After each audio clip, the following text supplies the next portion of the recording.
Hello friend, welcome back to my channel Aryan classes. Aryan ક્લાસીસમાં હું તમામ ધોરણ 12ના વિદ્યાર્થીઓનું હાર્દિક સ્વાગત કરું છું. ચલો વિદ્યાર્થી મિત્રો, આપણે આ વિડીયોની અંદર તમારા ધોરણ 12 વિષય તમારો અર્થશાસ્ત્ર ઇકોનોમિક્સ એટલે કે જે વિદ્યાર્થીઓ સામાન્ય પ્રવાહની અંદર અભ્યાસ કરે છે, આર્ટ્સ અને કોમર્સ, આ બંને વિદ્યાર્થીઓ માટે આ વિડીયો મોસ્ટ આઈએમપી છે. વિદ્યાર્થીઓને ટેન્શન છે, ફોન આવે છે, મેસેજ આવે છે, સાહેબ 26 તારીખે અમારું અર્થશાસ્ત્ર ઇકોનોમિક્સ વિષયનું પેપર છે અને અમે હજી સુધી બિલકુલ તૈયારી કરી નથી. ડર લાગે છે, અમે કદાચ નપાસ થઈ જઈશું તો એમ. પેપર કેવું આવશે, પેપર હાર્ડ આવશે, મધ્યમ લેવલનું આવશે કે ઇઝી આવશે? તો આ દરેકના જે પ્રશ્નો છે એનું સોલ્યુશન આપણે આ વિડીયોની અંદર થઈ જશે. તો ડરવાની, ગભરાવાની, ચિંતા કરવાની બિલકુલ જરૂર નથી બેટા. પેપર તમારું બોર્ડનું હું આ વિડીયોની અંદર જે પેપર સોલ્યુશન કરાવવાનું છું એવું એકદમ ઇઝી સરળ પેપર આવશે. ઓકે, એટલે ટેન્શન લેવાની, ગભરાવાની બિલકુલ જરૂર નથી. ચલો આપણે આ વિડીયોની અંદર તમારા માટે એક સરસ મોસ્ટ આઈએમપી પ્રશ્નપત્ર માર્ચ 2024 એટલે કે માર્ચ 2024 ની અંદર બોર્ડની અંદર જે પેપર લેવરાઈ ગયેલું હતું એ પેપરનું આપણે સંપૂર્ણ ડીપની અંદર સોલ્યુશન કરવાના છીએ. તો ખાસ વિડીયોને સ્કીપ ના કરતા અંત સુધી જોવાનું ચાલુ રાખજો. ઓકે, વિડીયો સારો લાગે તો લાઈક કરજો, કોમેન્ટ કરજો અને ચેનલ પર ગુજરાતના કોઈ પણ ખૂણેથી હરતા ફરતા આયા હોય તો અચૂકથી અને એકવાર સકરબાજ કરી લેજો. ઓકે, ચલો જોઈએ આપણે હવે પ્રશ્નપત્રની અંદર આગળ. ચલો હવે શરૂઆત કરીએ આપણે વિભાગની અંદર. તો વિભાગની અંદર આપણને ખબર છે કે આપણા ટોટલ 20 પ્રશ્નો આપવામાં આવે છે. આ હેતુલક્ષી પ્રકારના પ્રશ્નો છે. દરેકની અંદરથી તમને ચાર વિકલ્પમાંથી એક વિકલ્પ પસંદ કરીને જવાબ લખવાનો છે. ચલો એની અંદર વાત કરીએ આપણે પ્રશ્ન નંબર 1 ની અંદર. નીચેનામાંથી કોનો સમાવેશ આલેખના પ્રકારમાં થતો નથી? બહુ ડિફિકલ્ટ ક્વેશ્ચન છે. તમે જોશો અહીંયા નીચેનામાંથી કોનો સમાવેશ આલેખના પ્રકારમાં થતો નથી? તમે જોશો અહીંયા તો જો સ્તંભાલેખ આ તો આલેખનો પ્રકાર છે, આવૃત્તિ વક્ર આ આલેખનો પ્રકાર છે, આવૃત્તિ બહુકોણ આ આલેખનો પ્રકાર છે. આપણે જો થતો નથી એવું કીધું છે તો અહીંયા જવાબ આવશે આપણો ચિત્ર આકૃતિ. શું છે? ચિત્ર આકૃતિ. આ ચિત્ર આકૃતિ એ આલેખનો પ્રકાર નથી, તો જવાબ આવશે ઓપ્શન નંબર ડી. ચલો આગળ વાત કરીએ. એના પછી નેક્સ્ટ પ્રશ્ન નંબર 2 ની અંદર શું કીધું છે? આર્થિક માહિતી અંગેની ડેટા સીડી કોણ તૈયાર કરે છે? આર્થિક માહિતી અંગેની ડેટા સીડી કોણ તૈયાર કરશે? 1000% ના 1000% મોસ્ટ આઈએમપી છે, તૈયાર કરી નાખજો. ચલો તો અહીંયા આપણો જવાબ આવશે ઓપ્શન નંબર સી, પ્રયોગશાળાઓ, સંશોધન કેન્દ્રો અને સરકાર વગેરે. વારંવાર બોર્ડની પરીક્ષાની અંદર પ્રશ્ન પૂછાય છે તો અચૂકથી આ પ્રશ્નને તૈયાર કરી લેજો. ચલો આગળ વાત કરીએ આપણે પ્રશ્ન નંબર 3 ની અંદર. વિકાસ એક બહુપરિમાણીય પ્રક્રિયા છે, આ વિધાન કોને રજૂ કર્યું છે? વિકાસ એ બહુપરિમાણીય પ્રક્રિયા છે, આ વિધાન કોને રજૂ કર્યું? તો જવાબ આવશે ઓપ્શન નંબર એ, ટોડેરો. શું જવાબ આવશે? ટોડેરો. ચલો આગળ વાત કરીએ પ્રશ્ન નંબર 4 ની અંદર. થોડું ઝૂમ આઉટ કરું તમારા માટે, મજા આવશે. એક એક પ્રશ્ન લઈએ આપણે. ચલો આગળ પ્રશ્ન નંબર આપણો 4 છે. 2014માં માનવ વિકાસાંકની દ્રષ્ટિએ વિશ્વમાં પ્રથમ સ્થાને કયો દેશ હતો? 2014માં માનવ વિકાસાંક HDI ની અંદર વિશ્વમાં પ્રથમ સ્થાન ધરાવનાર દેશ કયો હતો? જવાબ આવશે ઓપ્શન નંબર બી, નોર્વે. આ નોર્વે કયા ક્રમે છે?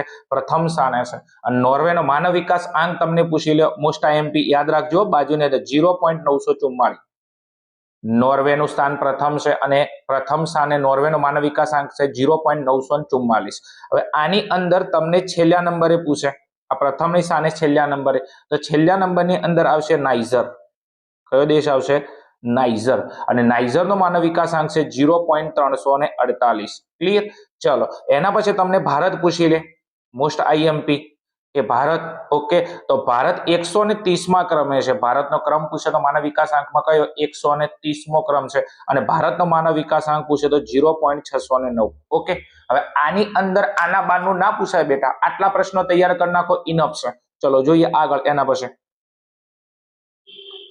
પછી પ્રશ્ન નંબર આપણો 5 છે. ફુગાવાના મુખ્ય કારણ કેટલા છે? ફુગાવાના મુખ્ય કારણ કેટલા છે? તો જવાબ આપશે ઓપ્શન નંબર બી, ફુગાવાના 2 કારણો છે. ઘણા બધા વિદ્યાર્થી 3 કારણ લખી નાખે, અહીંયા તમને મુખ્ય કારણ પૂછેલા છે. આમ ત્રણ કારણ આવે પણ તમારે અન્ય કારણ લખવા નથી. મુખ્ય પૂછે તમારો જવાબ આવશે 2. અને 2 કારણો કયા છે? તો એક છે માંગમાં વધારો અને બીજો છે ખર્ચમાં વધારો. આ ફુગાવાના મુખ્ય 2 કારણો છે. ચલો આગળ નેક્સ્ટ. એના પછી આપણો પ્રશ્ન નંબર 6 છે. ટૂંકા ગાળાનું સૈદ્ધાંતિક ધિરાણ કેટલા સમયગાળા માટેનું હોય છે? ટૂંકા ગાળાનું ધિરાણ સૈદ્ધાંતિક રીતે કેટલા સમયગાળા માટેનું હોય છે? તો જવાબ આવશે ઓપ્શન નંબર એ, 1 વર્ષ સુધીનું. 1 વર્ષ સુધીના ધિરાણને કહેવાય ટૂંકા ગાળાનું ધિરાણ. એના પછી ટૂંકા ગાળાની જગ્યાએ તમને મધ્યમ પૂછે. શું પૂછે? મધ્યમ. તો મધ્યમમાં જવાબ આવશે આપણો 1 થી 5 વર્ષનો. કયો જવાબ આવશે? 1 થી 5 વર્ષનો. અને એના પછી તમને લાંબા ગાળાનું ધિરાણ પૂછી લે કદાચ. કયું? લાંબા ગાળાનું. તો તમારો જવાબ આવશે 5 થી 15 વર્ષ સુધી. હવે આ 3 પ્રશ્નો છે, 3 તૈયાર કરી નાખો તો પૂછે તો બેટા ક્યાંથી પૂછે કો. ઓકે, ચલો આગળ જાઉં છે નેક્સ્ટ. પ્રશ્ન નંબર 7 ની અંદર જાઉં છે, નીચેનામાંથી કોનો સમાવેશ નાણાકીય નીતિના ગુણાત્મક સાધનમાં થાય છે? નીચેનામાંથી કોનો સમાવેશ નાણાકીય નીતિના ગુણાત્મક સાધનમાં થાય છે? ઓકે, તો તમે જો બેંક રેટ, આ તો પરિમાણાત્મક સાધન છે, આ ના આવે. ક્લિયર. રેપો રેટ પણ ના આવે. રોકડ અનામતનું પ્રમાણ, આ પરિમાણાત્મક સાધન છે. આપણે ગુણાત્મક પૂછ્યું છે, તો જવાબ આવશે ભેદભાવિક વ્યાજના દર. આ જે ભેદભાવિક વ્યાજના દર છે એ કયા સાધનમાં આવશે? ગુણાત્મક સાધનમાં આવશે. અને આ જે 3 છે એ શેમાં આવશે? પરિમાણાત્મકમાં આવશે. ઓકે, ચલો આગળ જાઉં છે નેક્સ્ટ. એના પછી પ્રશ્ન નંબર 8 ની અંદર જાવું છે, Indian council of medical research શહેરી ક્ષેત્રે વ્યક્તિની ખોરાકમાં ન્યૂનતમ દૈનિક કેલેરી કેટલી નક્કી કરી છે? ઓકે, તમને અહીંયા જુઓ શહેરી ક્ષેત્ર પૂછેલું છે. કયું ક્ષેત્ર છે? શહેરી ક્ષેત્ર. ઓકે, અહીંયા લખેલું છે જો. તો શહેરી ક્ષેત્ર જવાબ આવશે તો તમારો જવાબ ઓપ્શન નંબર ડી 2100 કેલેરી. કેટલી આવશે? 2100 કેલેરી. હવે આની જગ્યાએ તમને બીજો પ્રશ્ન આલું, તમને ગ્રામીણ પૂછીને. શું? ગ્રામીણ. તો તમારો જવાબ આવશે 2400 કેલેરી. ઓકે, બંને પ્રશ્નો મોસ્ટ આઈએમપી છે. 1000% ના 1000% તૈયાર કરી નાખો. શહેરી ક્ષેત્ર પૂછે તો 2100 કેલેરી અને ગ્રામીણ ક્ષેત્ર પૂછે તો 2400 કેલેરી. ચલો આગળ જાવું છે નેક્સ્ટ. પ્રશ્ન નંબર 9 ની અંદર શું કીધું છે? ભારતમાં વર્ષ 2014 અને 16 ના સમયગાળામાં કુપોષિત વ્યક્તિઓની ટકાવારીનું પ્રમાણ કેટલું હતું? 2014 અને 16 ની અંદર કુપોષિત વ્યક્તિઓની પ્રમાણ કેટલા ટકા હતું? તો અહીંયા જવાબ આવશે 15.2%. દેશની અંદર 15.2% લોકો એવા હતા કે જે શું હતા? કુપોષિત હતા, એટલે કુપોષણનો ભોગ બનેલા હતા. ઓકે, ચલો આગળ જાવું છે નેક્સ્ટ. પ્રશ્ન નંબર 10 ની અંદર જાવું છે, બેરોજગારીની સમસ્યાના અભ્યાસ અર્થે રચાયેલી સમિતિનું નામ આપો. અહીંયા અચ્છા વિદ્યાર્થી કિલ બોલ થઈ જશે. આ ગુગલી બોલ છે બેટા. ક્લિયર. અભ્યાસ અર્થે રચાયેલ સમિતિ પૂછ્યું છે. ઓકે, તો અહીંયા જવાબ આવશે ઓપ્શન નંબર બી, ભગવતી સમિતિ. કયો જવાબ આવશે? ભગવતી સમિતિ. પણ બેરોજગારીના માપદંડો કોને આપ્યા હતા? તો તમારો જવાબ રાજકૃષ્ણ આવે. અહીંયા બધા વિદ્યાર્થી રાજકૃષ્ણ લખીને હેડે આવે છે, પણ રાજકૃષ્ણ ચારે આવશે. તો બેરોજગારીના માપદંડો પૂછેલા હોય તો રાજકૃષ્ણ આવે, પણ અહીંયા તમને સમિતિ પૂછ્યું છે બેરોજગારી માટે. ક્લિયર. તો જવાબ આવશે ભગવતી સમિતિ. ચલો આગળ જાવું છે નેક્સ્ટ. પ્રશ્ન નંબર 11 ની અંદર જાવું છે, કયા પ્રકારની ઉત્પાદન પદ્ધતિ બેરોજગારીમાં વધારો કરે છે? તમને ખબર છે ઉત્પાદનની બે પદ્ધતિઓ છે, શ્રમ પ્રધાન અને મૂડી પ્રધાન. તો પહેલા આ તો જવાબ આવે જ નહીં, સી અને ડી. બે વધી, એક શ્રમ પ્રધાન અને મૂડી પ્રધાન. હવે તમે જો બેરોજગારીમાં વધારો કરે છે તો તમારો જવાબ આવશે મૂડી પ્રધાન ઉત્પાદન પદ્ધતિ.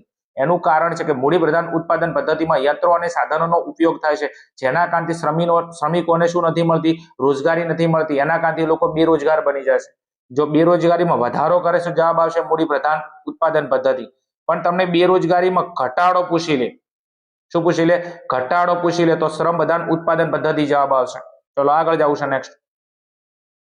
પ્રશ્ન નંબર 12, સ્વતંત્રતા પછી ભારતમાં સૌપ્રથમ વસ્તી ગણતરી પત્રક કયા વર્ષમાં તૈયાર થયું હતું? સ્વતંત્ર એટલે દેશ આઝાદ થયો એના પછી ભારતમાં વસ્તી ગણતરીનું પ્રથમ પત્રક કઈ સાલમાં રજૂ કરવામાં આવ્યું? જવાબ આવશે ઈસવીસન 1951 ની અંદર. જવાબ કયા આવશે? ઈસવીસન 1951 ની અંદર. ઓકે, ચલો આગળ જાવું છે નેક્સ્ટ. પ્રશ્ન નંબર 13 ની અંદર જાવ તો ભારતના કયા રાજ્યમાં દર 1000 પુરુષોએ સ્ત્રીઓનું પ્રમાણ વધારે છે? ભારતનું કયું રાજ્ય એવું છે કે 1000 પુરુષોએ સ્ત્રીઓનું પ્રમાણ વધારે? તો જવાબ આવશે option number C, Kerala. 1000% most IMP પ્રશ્ન. ઓકે, અને કેરળની અંદર 1000 પુરુષોએ સ્ત્રીઓની સંખ્યા કેટલી છે? 1084. કદાચ તમે ટકાવારી, તમને આ પ્રમાણ પૂછી લે કે 1000 પુરુષોએ કેરળમાં સ્ત્રીઓની સંખ્યા કેટલી છે? 1084. જો 1000 પુરુષો કરતા સ્ત્રીઓ વધારે છે.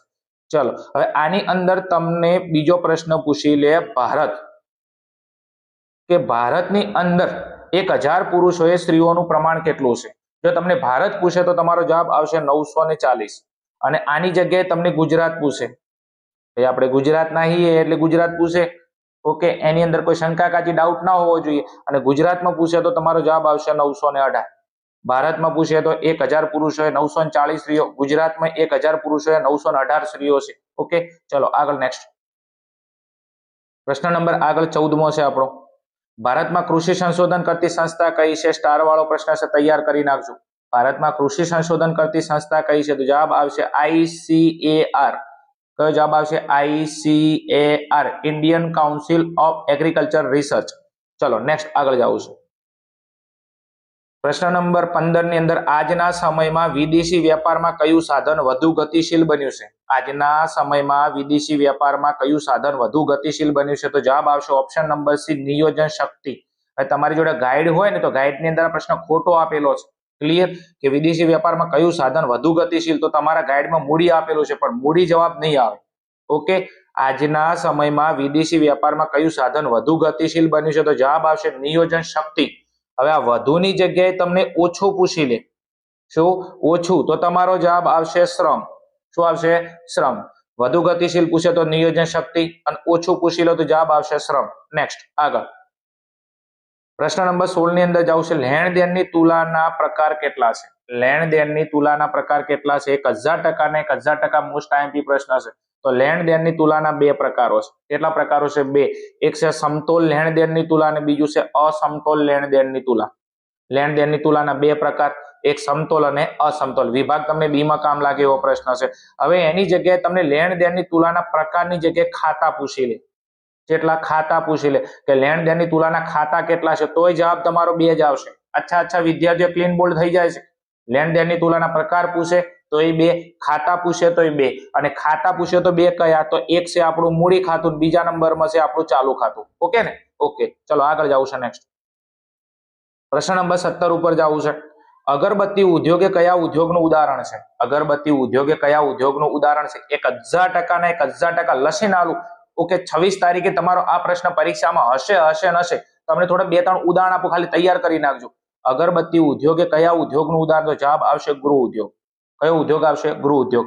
હવે અગરબત્તીની જગ્યાએ તમને બીજું ઉદાહરણમાં શું આપે? તો તમને બીજું ખાદી આલે. શું આલે? ખાદી આલે. એના પછી તમને પાપડ આલે. એના પછી તમને શું આલે? પાપડ આલે. બીજું તમને ખાખરા આલે. ઓકે, હવે કદાચ આ અગરબત્તીની જગ્યાએ તમને ખાદી આલે તોય તમારો જવાબ આવશે ગૃહ ઉદ્યોગ. તમને પાપડ આલે તોય તમારો જવાબ આવશે ગૃહ ઉદ્યોગ. તમને ખાખરા આલે તો તમારો જવાબ આવશે ગૃહ ઉદ્યોગ. ચારમાંથી બેટા એક પ્રશ્ન 1000% ને 1000% પરીક્ષામાં હશે. ચલો આગળ જાવું છે. નેક્સ્ટ का मुझे था इंतजार वो घड़ी आ गई. દરેક મારા વાલા વિદ્યાર્થીઓને મારા તરફથી જય શ્રી રામ. એકવાર તમે જે ભગવાન જે માતાજીને માનો છો એમનું નામ કોમેન્ટની અંદર લખી દેજો એટલે મને મજો પડી જાય. અને તમારું 2 દિવસ પછીનું 26 તારીખે તમારું જે પેપર છે એ પેપર તમારું સુપર ડુપર હિટ જવાનું છે. દરેક વિદ્યાર્થીને હું દિલથી આવકારું છું આપણા વિડીયોની અંદર. મને ખબર છે કે તમારું 26 તારીખે પેપર છે ઇકોનોમિક, અર્થશાસ્ત્ર. ધોરણ 12 કોમર્સ અને આર્ટ્સ આ બંને ફેકલ્ટીના જે વિદ્યાર્થીઓ છે એમનું 26 તારીખથી આપણી એક્ઝામની શરૂઆત થાય છે. અને તમારો જે વિષય છે અર્થશાસ્ત્ર, આ અર્થશાસ્ત્રનું પેપરની શરૂઆત થાય છે. તમને એવું લાગી રહ્યું છે, તમે ચિંતામાં બેઠા છો કે હવે 2 દિવસ છે મારી જોડે, હું શું કરું શું ના કરું, તમને કાંઈ હુજતું નથી, કાંઈ ખબર જ નથી પડતી. તો કોઈ ચિંતા કરવાની જરૂર નથી, ગભરાવાની બિલકુલ જરૂર નથી. આર્યન ક્લાસીસની ચેનલ તમારી સાથે છે, હું તમારી સાથે છું, હું તમને સપોર્ટ કરું છું. આજ દિવસ સુધી સપોર્ટ કર્યો છે અને હવે પણ તમને બોર્ડની એક્ઝામની અંદર સપોર્ટ કરવાની છું. એ મારા વાલા વિદ્યાર્થીઓ જે આપણી ચેનલની અંદર રેગ્યુલરલી ભણે છે, ચેનલને ફોલો કરે છે, ચેનલને સપોર્ટ કરે છે, એવા વિદ્યાર્થીઓને જ્યારે મારે સપોર્ટ કરવો હોય તો હું એમના માટે શું કરી શકું? તો એવા દરેક મારા વાલા વિદ્યાર્થીઓ જે યુટ્યુબમાં હાલ મારો આ વિડીયો જોઈ રહ્યા છે, ચિંતામાં બેઠા છે, તો તમે એવું વિચારતા હશો કે 2 દિવસની અંદર હું એવું શું કરું જેથી હું પાસ થઈ જાઉં અથવા તો મારા સારા માર્ક અર્થશાસ્ત્રમાં આવી જાય. એક થોડી નોર્મલી તમને વાત કરી દઉં તો ગઈ સાલ ધોરણ 12 આર્ટ્સની જો વાત કરવામાં આવે કે કોમર્સની વાત કરવામાં આવે તો સૌથી વધારે નપાસ થવા વાળા વિદ્યાર્થીઓની સંખ્યાનો જે વિષય હતો એ અર્થશાસ્ત્રનો વિષય હતો. સૌથી વધારે વિદ્યાર્થીઓ અર્થશાસ્ત્રમાં ભાઈ ફેલ થાય છે, કારણ કે આ વિષય એક એવો છે કે જેમાં અચ્છા વિદ્યાર્થીઓને ફાંફા પડી જાય છે. શું તમે આ મૂંઝવણમાં જ બેઠા છો ને કે હું શું કરીશ જો નપાસ થઈશ? તો જો નપાસ થશો ને મારા વાલાઓ તો બહુ જ કાઠું પડશે, ફરીથી તૈયારી કરવાનું. અને જો નપાસ ન થવું હોય, જો સારા માર્ક લાવવા હોય તો તમારા માટે એક રામબાણ ઈલાજ મારી જોડે છે.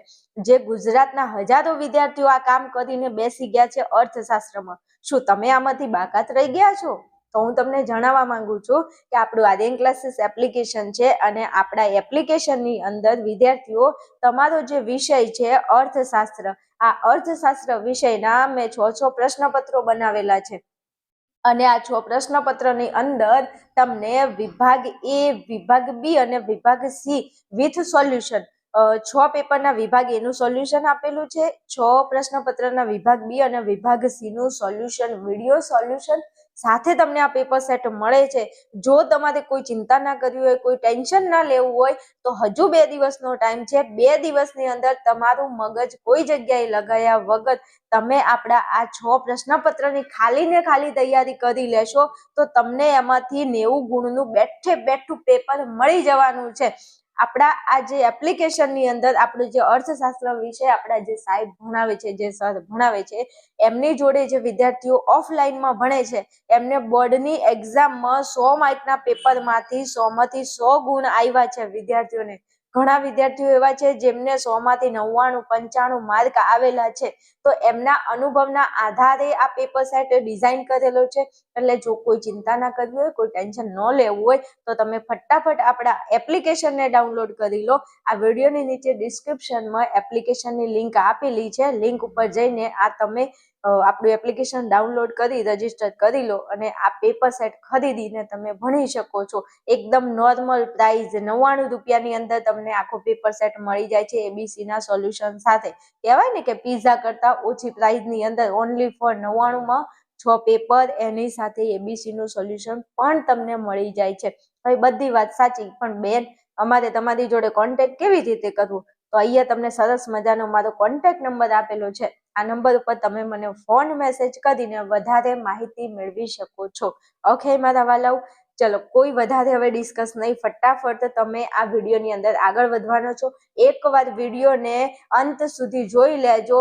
જો તમને આ વિડીયોની અંદર 1000% કોન્ફિડન્સ આવી જશે કે નહીં, વિડીયોની અંદર સરે જે ભણાવ્યું છે ને એ બેસ્ટ ભણાવ્યું છે અને એવી રીતે ભણાવ્યું છે, ભણાવવા ખાતર નથી ભણાવ્યું, તમને યાદ કેવી રીતે રહી જાય ને એની પૂરેપૂરી કોશિશ આ વિડીયોની અંદર કરવામાં આવી છે. જો વિડીયો ન ગમે ને તો હું તમને એવું કહેવા માંગુ છું કે મારી ચેનલને તમે અનસબસ્ક્રાઇબ કરી લેજો, પણ વિડીયોની અંદર એકવાર બન્યા રહેજો, જોઈ લેજો કે તમને કયા લેવલનું ભણાવવામાં આવે છે. ઓકે, ચાલો શરૂઆત કરો, ફટાફટ કન્ટિન્યુ કરો, વિડીયોની અંદર આગળ વધો. એના પછી પ્રશ્ન નંબર 18 ની અંદર વિશિષ્ટ આર્થિક વિસ્તારનો અમલ ભારતમાં ક્યારે થયો? વિશિષ્ટ આર્થિક વિસ્તારનો અમલ એટલે એને કહેવાય છે SEZ, special economic zone. Clear? એનો અમલ ભારતમાં ક્યારથી થયો? તો જવાબ આવશે ઓપ્શન નંબર સી, ઈસવીસન 2000 ની અંદર. ચલો આગળ જાવ છે નેક્સ્ટ. પ્રશ્ન નંબર 19 ની અંદર 2011 માં આશરે કેટલા ટકા વસ્તી શહેરોમાં વસતી હતી? અહીંયા તમને શહેર પૂછેલું છે તો જવાબ આવશે અહીંયા ઓપ્શન નંબર બી 32%. ક્લિયર? હવે આ શહેરની જગ્યાએ તમને ગ્રામીણ આપી દે. શું આપી દે? તમને ગ્રામીણ આપી દે તો તમારો જવાબ આવશે 68%. કેટલા ટકા આવશે? 68%. ઓકે, 68% ગ્રામીણમાં છે, 32% છે શહેરમાં. ટોટલ વસ્તી આપણી 100% થઈ ગઈ. ક્લિયર? 100% માંથી 32% શહેરમાં વસે છે, 68% ગ્રામીણમાં વસે છે. ચલો આગળ જાવ છે નેક્સ્ટ. એના પછી આપણો લાસ્ટ એન્ડ ફાઇનલ વિભાગ એનો ક્વેશ્ચન છે, ઓએનજીસી ની સ્થાપના કયા વર્ષમાં કરવામાં આવી હતી? તો ઓએનજીસી ની સ્થાપના ભારતની અંદર ઈસવીસન 1959 માં કરવામાં આવી હતી. ઓએનજીસી એનું પૂરું નામ પૂછાય છે વિભાગ બી માં, oil and natural gas corporation. O for oil, N for national, G for clear gas, C for corporation. Oil and natural gas corporation પૂરું નામ છે. એની સ્થાપના ભારતમાં ક્યારે કરવામાં આવી હતી? તો જવાબ આવશે ઈસવીસન 1959 ની અંદર. ચલો વિદ્યાર્થી મિત્રો, આ હતા આપણા વિભાગ એના પ્રશ્નો. વિડીયોની અંદર ખબર પડતી હોય, મજા આવતી હોય, હેલ્પફુલ થતી હોય ચેનલ, તો અચૂકથી આપણી ચેનલને તમે સબસ્ક્રાઇબ કરી નાખશો. એનું કારણ છે કે આપણે 12 આર્ટ્સની અંદર, આ તો વિષય બંનેની અંદર આવે છે, આર્ટ્સ અને કોમર્સ બંનેની અંદર આવે છે, પણ 12 આર્ટ્સની અંદર તમે અભ્યાસ કરતા હોય તો 12 આર્ટ્સના આપણા જેટલા પણ વિષય છે આ દરેક વિષયના આપણી ચેનલની અંદર મોસ્ટ આઈએમપી ક્વેશ્ચન આવશે. તો ખાસ ચેનલને અચૂકથી સબસ્ક્રાઇબ કરીને રાખજો. ચલો આગળ જાવ છે વિભાગ બી ની અંદર. શું કે છે વિભાગ બી ની અંદર? અહીંયા જોશું તો નીચે આપેલા પ્રશ્ન ક્રમાંક 21-23 સુધીના ઉત્તરો 1-2 વાક્યમાં આપો, પ્રત્યેકનો 1 ગુણ. વિભાગ બી આપણો 10 ગુણ. તકલીફ જ સાહેબ આટલે છે. વિભાગ એ ની અંદર તો ઓલરેડી કદાચ ઓપ્શન મળી રહેશે, પણ સાહેબ વિભાગ બી ની અંદર શું કરવું? તો ખાસ ચોકસાઈ રાખજો એમ વિભાગ બી ની અંદર. ચલો જોઈએ આપણે હવે એક એક પ્રશ્ન વન બાય વન. આની અંદર આપણો પ્રશ્ન નંબર 21 છે, વૃતાંશ આકૃતિ એટલે શું? તો વૃતાંશ આકૃતિની આપણે વ્યાખ્યા પૂછેલી છે, હું અહીંયા બોલું છું, ધ્યાન આપજો. કુલ માહિતીના પેટા વિભાગોને, કુલ માહિતીના પેટા વિભાગોને, તમારી જોડે શું હોય? આ કુલ માહિતી હોય. આ કુલ માહિતીના પેટા વિભાગોને વર્તુળના અંશના પ્રમાણમાં, વર્તુળના અંશના પ્રમાણમાં દર્શાવતી આકૃતિને શું કહેવામાં આવે છે? વૃતાંશ આકૃતિ કહેવામાં આવે છે. કુલ માહિતીના, શું? કુલ માહિતીના પેટા વિભાગોને વર્તુળના અંશના પ્રમાણમાં દર્શાવતી આકૃતિને વૃતાંશ આકૃતિ કહેવામાં આવે છે. ચલો જોઈએ એના પછી નેક્સ્ટ પ્રશ્ન નંબર 22, બાળ મૃત્યુ દર એટલે શું? મોસ્ટ આઈએમપી તૈયાર કરી નાખજો. બાળ મૃત્યુ દરની વ્યાખ્યા બોલું, ધ્યાન આપજો. કોઈ એક વર્ષના સમયગાળા દરમિયાન દર હજારે જન્મેલા બાળકોની સંખ્યાએ એક વર્ષની અંદર મૃત્યુ પામતા બાળકોના પ્રમાણને શું કહેવામાં આવે છે? બાળ મૃત્યુ દર કહેવામાં આવે છે. કોઈ એક વર્ષના સમયગાળા દરમિયાન દર હજારે એક વર્ષના સમયગાળા દરમિયાન મૃત્યુ પામતા બાળકોના પ્રમાણને શું કહેવામાં આવે છે? બાળ મૃત્યુ દર કહેવામાં આવે છે. ચલો આગળ જાવ છે નેક્સ્ટ. એના પછી પ્રશ્ન નંબર 23, રેપો રેટ એટલે શું? રેપો રેટની વ્યાખ્યા મોસ્ટ આઈએમપી. રેપો રેટ કોને કહેવાય? તો વેપારી બેંકો લાંબા ગાળા માટે, વેપારી બેંકો લાંબા ગાળા માટે આરબીઆઈ પાસેથી જે ધિરાણ મેળવે છે, વેપારી બેંકો આરબીઆઈ પાસેથી લાંબા ગાળા માટે જે વ્યાજના દરે ધિરાણ મેળવે છે એ વ્યાજના દરને શું કહેવામાં આવે છે? રેપો રેટ કહેવામાં આવે છે. આ એક બાજુ છે વેપારી બેંકો, એક બાજુ છે આરબીઆઈ.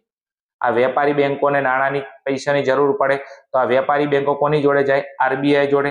તો આ વેપારી બેંકો આરબીઆઈ પાસેથી જે વ્યાજના દરે ધિરાણ મેળવે છે એને શું કહેવામાં આવે છે? રેપો રેટ કહેવામાં આવે છે. હવે તમને અહીંયા રિવર્સ રેપો રેટ પણ પૂછાઈ શકે છે. આની જગ્યાએ રિવર્સ રેપો રેટ આવે તેનું ઊંધું, કે આરબીઆઈ ટૂંકા ગાળા માટે વેપારી બેંકો પાસેથી જે પૈસા લે છે તેને શું કહેવામાં આવે છે? રિવર્સ રેપો રેટ કહેવામાં આવે છે. હાલ રેપો રેટ પૂછેલું છે, તો વેપારી બેંકો લાંબા ગાળા માટે આરબીઆઈ પાસેથી જે વ્યાજના દરે ધિરાણ મેળવે છે તેને રેપો રેટ કહેવામાં આવે છે. નેક્સ્ટ ચલો આગળ. પ્રશ્ન નંબર આગળ 24 છે, નાણાકીય નીતિના ગુણાત્મક સાધનો એટલે શું? નાણાકીય નીતિના ગુણાત્મક સાધનો એટલે શું? ધ્યાન આપજો, હું બોલું છું. જે સાધનો સમગ્ર અર્થતંત્રના બધા ક્ષેત્રોને એક સરખી અચળ પહોંચાડતા નથી તેવા સાધનોને નાણાકીય નીતિના ગુણાત્મક સાધનો કહેવામાં આવે છે. જે સાધનો સમગ્ર અર્થતંત્રના બધા ક્ષેત્રોને એક સરખી અસર પહોંચાડતા નથી, જે સાધનો સમગ્ર અર્થતંત્રના બધા ક્ષેત્રોને એક સરખી અસર પહોંચાડતા નથી એવા સાધનોને નાણાકીય નીતિના ગુણાત્મક સાધનો કહેવામાં આવે છે. સમગ્ર અર્થતંત્ર પર એક સરખી અસર જે ના પહોંચાડે એને શું કહેવાય? ગુણાત્મક સાધનો. હવે આની જગ્યાએ તમને પરિમાણાત્મક સાધન પૂછાઈ જાય કે પરિમાણાત્મક સાધન કોને કહેવામાં આવે? તો આમાં નથી કાઢી નાખવાનું, આખી વ્યાખ્યા એમ ના એમ. શું છે?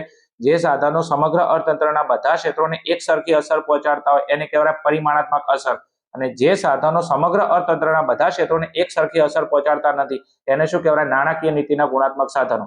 પહોંચાડતા નથી તો ગુણાત્મક સાધનો, પહોંચાડે છે તો પરિમાણાત્મક સાધનો. આગળ જાવ છે નેક્સ્ટ. પ્રશ્ન નંબર આપણો આગળનો 25 છે, ખેતી ક્ષેત્રે ખેડૂતોને પાક નિષ્ફળતાના જોખમથી રક્ષણ આપવા માટે કઈ યોજના શરૂ કરવામાં આવી છે? ખેતી ક્ષેત્રે ખેડૂતોનો પાક શું જાય? નિષ્ફળ થાય, એના જોખમથી રક્ષણ આપવા માટે કઈ યોજના શરૂ કરવામાં આવી? તો જવાબ આવશે પ્રધાનમંત્રી ફસલ વીમા યોજના. પ્રધાનમંત્રી શું આવશે? પ્રધાનમંત્રી ફસલ વીમા યોજના. કઈ આવશે? પ્રધાનમંત્રી ફસલ વીમા યોજના. અને આ યોજના શું કરે છે? તો ખેતી ક્ષેત્રે ખેડૂતોનો જો પાક નિષ્ફળ જાય છે તો આ નિષ્ફળની સામે, જોખમ સામે રક્ષણ આપે છે. ઓકે, ચલો આગળ જાવ છે નેક્સ્ટ. એના પછી આગળનો પ્રશ્ન છે 26મો, પ્રધાનમંત્રી કૃષિ સિંચાઈ યોજનામાં કયું સૂત્ર આપવામાં આવ્યું હતું? મોસ્ટ આઈએમપી 1000% ને 1000%. પ્રધાનમંત્રી કૃષિ સિંચાઈ યોજનામાં કયું સૂત્ર આપવામાં આવ્યું? તો જવાબ આવશે હર ખેત કો પાણી. હર ખેત કો પાણી, આ સૂત્ર આપવામાં આવ્યું હતું. પ્રધાનમંત્રી જે કૃષિ સિંચાઈ યોજનામાં છે હર ખેત કો પાણી, એટલે કે બધા ખેતરને શું મળવું જોઈએ? પાણી મળવું જોઈએ. ઓકે, બીજું કે આ યોજના ક્યારે ચાલુ કરવામાં આવી હતી? આ પ્રશ્ન અહીંથી નહીંથી આ રીતના પૂછી શકે કે પ્રધાનમંત્રી કૃષિ સિંચાઈ યોજના ક્યારે ચાલુ કરવામાં આવી? તો જવાબ આવશે 1 જુલાઈ. 1 જુલાઈ અને 2015. આ યોજના ક્યારે ચાલુ કરવામાં આવી હતી? મોસ્ટ આઈએમપી સ્ટાર વાળો બેટા પ્રશ્ન છે, તૈયાર કરી નાખજો. પ્રધાનમંત્રી કૃષિ સિંચાઈ યોજના ક્યારે ચાલુ કરે? તો 1 જુલાઈ 2015 ની અંદર આ યોજના ચાલુ થઈ હતી. એમાં કયું સૂત્ર હતું? હર ખેત કો પાણી. ચલો આગળ જાવ છે નેક્સ્ટ. એના પછી પ્રશ્ન નંબર આપણો 27 છે, નાબાર્ડની રચના કયા વર્ષમાં થઈ હતી? નાબાર્ડની રચના, તો જવાબ આવશે 1982 ની અંદર. નાબાર્ડની રચના ભારતની અંદર ક્યારે કરવામાં આવી? તો 1982 ની અંદર. એનું પૂરું નામ પણ તમને પરીક્ષામાં પૂછાશે નાબાર્ડનું, national bank for agriculture and rural development. Okay, એની સ્થાપના 1982 ની અંદર. ચલો એના પછી આગળ વાત કરીએ. પ્રશ્ન નંબર આપણો છે 28. વિકાસલક્ષી આયાતો એટલે શું? વિકાસલક્ષી આયાતો એટલે શું? વ્યાખ્યા હું બોલું છું, ધ્યાન આપજો. વિકાસની પ્રક્રિયાને વધારવા માટે, વિકાસની પ્રક્રિયાને વધારવા માટે ઓછા વિકસિત દેશો અને વિકાસશીલ દેશો દ્વારા મૂડી, ટેકનોલોજી વગેરેની જે આયાતો કરવામાં આવે છે તેને વિકાસલક્ષી આયાતો કહેવામાં આવે છે. વિકાસલક્ષી આયાતની વ્યાખ્યા: વિકાસની પ્રક્રિયાને વધારવા એટલે દેશમાં વિકાસ કરવો છે, કારણ કે વિકાસલક્ષી છે તો દેશમાં વિકાસની પ્રક્રિયાને વધારવા. ઓછા વિકસિત દેશો એટલે જે દેશો એવા છે જે ઓછા વિકસિત છે, અને જે વિકાસશીલ દેશો છે આ દેશો દ્વારા મૂડી, ટેકનોલોજી વગેરેની જે આયાતો કરવામાં આવે છે તેને વિકાસલક્ષી આયાતો કહેવામાં આવે છે. ચલો આગળ જાઉં છે નેક્સ્ટ. પ્રશ્ન નંબર 29. નાના પાયાના ઉદ્યોગો કયા પ્રકારની ઉત્પાદન પદ્ધતિનો ઉપયોગ કરે છે? આ વિભાગ એ માં પૂછાય છે અને બી માં પૂછાય છે. તો નાના પાયાના ઉદ્યોગો કયા પ્રકારની ઉત્પાદન પદ્ધતિનો ઉપયોગ કરે છે? જવાબ આવશે અહીંયા તમારો શ્રમ પ્રધાન ઉત્પાદન પદ્ધતિ. કયો જવાબ આવશે? શ્રમ પ્રધાન ઉત્પાદન પદ્ધતિ. ઓકે, આવશે. નાના પાયાના ઉદ્યોગો કયા પ્રકારની ઉત્પાદન પદ્ધતિનો ઉપયોગ? તો જવાબ આવશે શ્રમ પ્રધાન ઉત્પાદન પદ્ધતિ, જેમાં હાથ દ્વારા વસ્તુનું શું કરવામાં આવે છે? ઉત્પાદન કરવામાં આવે છે. ચલો આગળ જાઉં છે નેક્સ્ટ.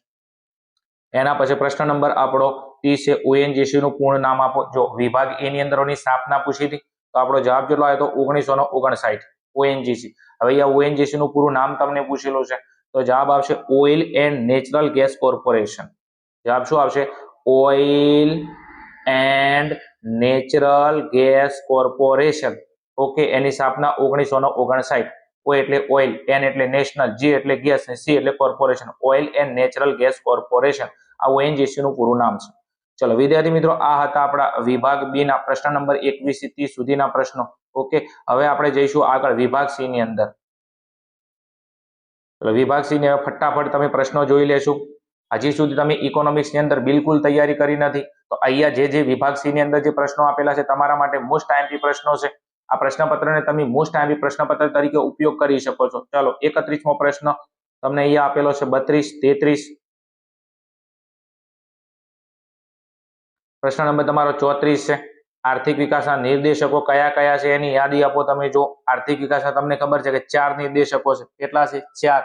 રાષ્ટ્રીય આવકનો વૃદ્ધિ દર, માથાદીઠ આવકનો વૃદ્ધિ દર, જીવનની ભૌતિક ગુણવત્તા અને માનવ વિકાસાંક. એટલે આ 4 નિર્દેશકો છે. આ તમારા વિભાગીય નો પ્રશ્ન છે એટલા માટે મેં તમને કીધું છે. વિભાગ ઈ માં વારંવાર પ્રશ્ન પૂછાય છે, ડી માં પૂછાય છે કે આર્થિક વિકાસના નિર્દેશકો જણાવો. ઓકે, ચલો આગળ જવું છે. એના પછી પ્રશ્ન નંબર 35 સ્ટાર વાળો પ્રશ્ન છે અને 36મો તો 1000% હું તમને લખીને આપું છું. બોર્ડમાં તમારો હશે. નાણાંના પ્રકારો જણાવો. જો નાણાંના પ્રકારો જણાવો તો તમારી ટેક્સ્ટબુક ની અંદર તમને નાણાંના 6 પ્રકાર આપેલા છે. કેટલા? 6. વસ્તુ નાણું, પશુ નાણું, ધાતુ નાણું, કાગદી નાણું, પ્લાસ્ટિક નાણું, બેંક નાણું. નાણાંના તમારી ટેક્સ્ટબુકમાં 6 પ્રકાર આપેલા છે. વસ્તુ નાણું, પશુ નાણું, ધાતુ નાણું, કાગદી નાણું, પ્લાસ્ટિક નાણું, બેંક નાણું. તૈયાર કરી નાખજો. ચલો ફટાફટ તમે આ સ્ક્રીનશોટ લઈ લેશો. જો તો વિદ્યાર્થી મિત્રો, આ હતા આપણા વિભાગ સી ના પ્રશ્નો. એના પછી વિભાગ ડી ની અંદર ફટાફટ વિભાગ ડી આપણો 21 ગુણનો આવે છે. દરેક પ્રશ્નના તમને 3 ગુણ મળવા પાત્ર છે. ફટાફટ સ્ક્રીનશોટ લઈ અને તૈયારી કરી નાખજો. તમારી એક્ઝામ ની અંદર તમને બેઠે બેઠા ક્વેશ્ચન જોવા મળી શકે છે.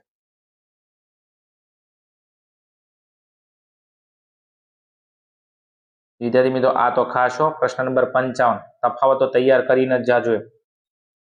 ચલો એના પછી આપણા વિભાગીના ક્વેશ્ચન તમને આપેલા છે.